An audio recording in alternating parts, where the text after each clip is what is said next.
Guys, welcome back to the channel, and today I'm here back with James from Cobra Puma Golf as we take a look at the new Cobra Darkspeed iron for 2024. Remember, if you like our videos, please hit that subscribe button and tell all your golfing friends. So James, thanks for joining us today. We have already looked at the driver. Correct. And the driver range. Yep. We're now going to head over and have a little look at the Darkspeed iron. So this is the new product for this year. This replaces Aerojet. Correct, yep. Tell me about it. So Darkspeed iron is quite a big change for us from Aerojet, our previous model. So we've gone for a full hollow body construction for 2024, which is quite a shift in sort of a game improver style iron that this sort of replaces. Okay. That hollow body construction will flow down the set, so obviously 4 down to 8 iron will be hollow body, and then when you get to the like 9 iron, reduces. Yeah, it reduces down. So that is one of the big shifts for us. Again, very similar to driver, Alan. We've got like tech called out on the head. So let's go hot face. So you've got hot face and PWRSHELL. Okay. So they link in again. Great. So basically that's sort of our wraparound face, which has been sort of like on our irons for a few years now, and it's continued to perform really well.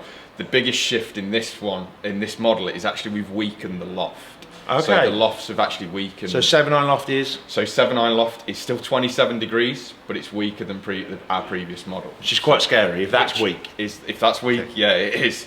Again, internally, we've got PWR-BRIDGE technology, which is the same as what we have in our driver. So get the weight to the face. So we get the weight to maximum the face. ball speed. Correct, yeah. Okay. The thing that we have changed with that internal weight on PWR-BRIDGE is it was 2 fixed points, it's now 1 fixed point.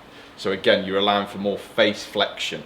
Okay. So the other thing, the big shift for us, is the face is now 21% thinner versus Aerojet, which is a scary thought when you're working in millimeters. Yeah. So it is a lot thinner. So again, that's working with that to create that better face flexion and create a faster reaction off the face. So what we're going to see with this iron is basically something that's really, really fast. Is basically what you're going to correct and super stable, I'm assuming. Right? By putting that hot face technology, you're really working on this guy who wants a bit of ball speed. And then in turn, obviously by weakening the loft slightly as well, we're hopefully going to get a bit more ease, because it has been happening in previous Cobra irons. You know, go back to LTDX. I thought it was a fantastically hot iron, but came out like an absolute bullet at 0 miles an hour almost, and at 0 degrees, sorry. And you could never get the thing to stop on the green. And last Aerojet was much better than that, and this we're saying is going to hopefully be. I think so. Yeah, better. I think we're obviously listening to the feedback of what we get from our fitters. Yeah. So that's. So in terms of specification, what are you looking at? Have you got 4 iron in this? Have you got 3 iron in this? So we go only to 4 iron in this. So we go 4 iron down to sand wedge. 1 gap wedge, 2 gap wedges? Just 1 gap wedge. You're not joining the 2 gap wedge crew? Not yet. Okay. No. Even with the strong loss. Yeah. Give it a few years. Okay. So full range available in ladies, left hand, men's. Correct. Graphite. Yes. And you've got steel shaft here. The one you've given me here is the KBS Tour Light. Is that a standard shaft that's going in? KBS is basically our widest shaft range that we use through Cobra. So but other options are available in your fitting, aren't absolutely, they? Yes. What other ones do you typically use? Do you use Project X?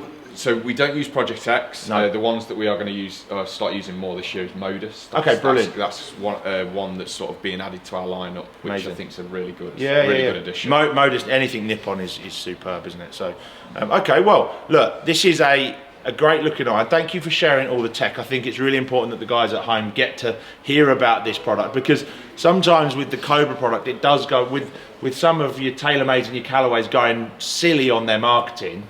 Sometimes this sort of product goes under the radar, and people don't get it in their hands. And one of the things that I've got frustrated with Cobra over the last 2 or 3 years, you brought out some brilliant product, but never shouted about it in the way that the guys do. And therefore, when you get customers coming into the bay, they don't even ask for it. And I think we need to change that. And I think hopefully videos like this will help educate you, the golfer, in, do you know what? I need to have a go with Darkspeed. You might not still like it, or you might find something better, but I think you've got to make sure that when you walk into a fitting bay, this has to be an iron in 2024 that is put to the 100% is put to the test. Agreed. So thank you very much for your time, guys. I hope you enjoyed that video. I think this iron is, although it's silly strong in loft, weaker, he says, 27 degree weaker 7 iron. They're having a laugh. I think this iron will perform really, really well. I'm gonna put it to the test in the next video, so please stick around and make sure you watch as I put Darkspeed to the test. Remember, if you like our videos, please hit that subscribe button and tell all your golfing friends.